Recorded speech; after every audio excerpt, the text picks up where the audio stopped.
తెలంగాణ సంప్రదాయం పండుగలలో మొదటిది బోనాల పండుగ.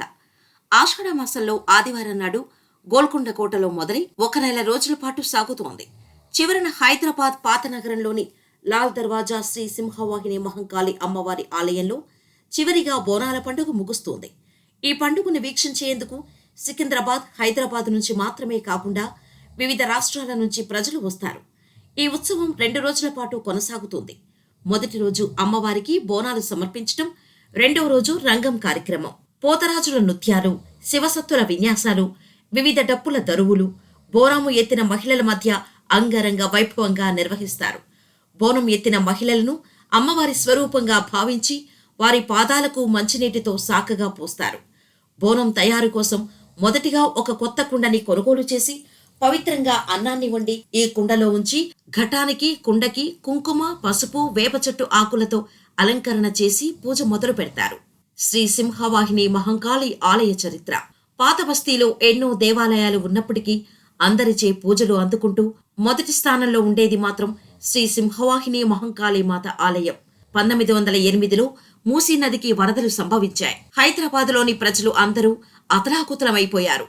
అప్పుడు ఈ ప్రాంతాన్ని పరిపాలిస్తున్న 6వ నిజాం ప్రభువు మహ్మూద్ అలీ ఖాన్ అనే రాజు, అతని దగ్గర ప్రధానిగా పనిచేసే కిషన్ ప్రసాద్ రాజుగారికి ఒక సలహా ఇస్తాడు.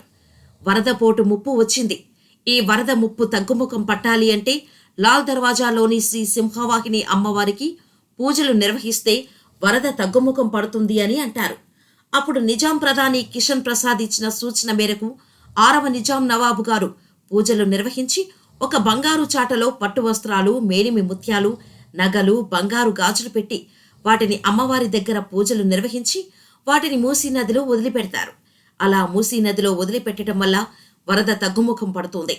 హైదరాబాద్ ప్రజలందరూ సుఖ సంతోషాలతో జీవిస్తారు. అప్పటి నుంచి ప్రతి సంవత్సరం ఆషాఢ మాసంలో అమ్మవారికి బోనాల ఉత్సవాలు ఘనంగా నిర్వహిస్తారు. ఈ ఆలయాన్ని దేవాదాయ ధర్మాదాయ శాఖ ఆధీనంలోకి తీసుకున్న తర్వాత ప్రభుత్వం కూడా అధికారికంగా ఈ ఉత్సవాలు జరపటం మరో ఎత్తు. రెండవ రోజు రంగం, రథోత్సవం నిర్వహిస్తారు. ఈ కార్యక్రమానికి ఒక ప్రత్యేకత ఉంది. అమ్మవారు ఒక మహిళలోకి ఆవహించి భవిష్యత్తులో జరిగే పరిణామాలు మొదలగు వాటి గురించి భవిష్యవాణి వినిపిస్తారు. ఈ భవిష్యవాణి వినటానికి కూడా ప్రజలు భారీ ఎత్తున పాల్గొంటారు. రథోత్సవం లాల్ దర్వాజా ఆలయం నుంచి మొదలుపెట్టి అక్కన, మాదన్న ఆలయాలు కలుపుకొని చార్మినార్ శ్రీ భాగ్యలక్ష్మి అమ్మవారి ఆలయాల మీదుగా వెళ్తుంది. భోజనానికి రూపాంతరం బోనం. ఆషాఢంలో బోనాల్ని సమర్పించటం అంటే అమ్మ కృప వల్ల దక్కిన ఆహారాన్ని ఆసక్తికే నివేదన చేసి కృతజ్ఞతలు చెల్లించుకోవటం ఈ సంప్రదాయం వెనుక పరమార్థం.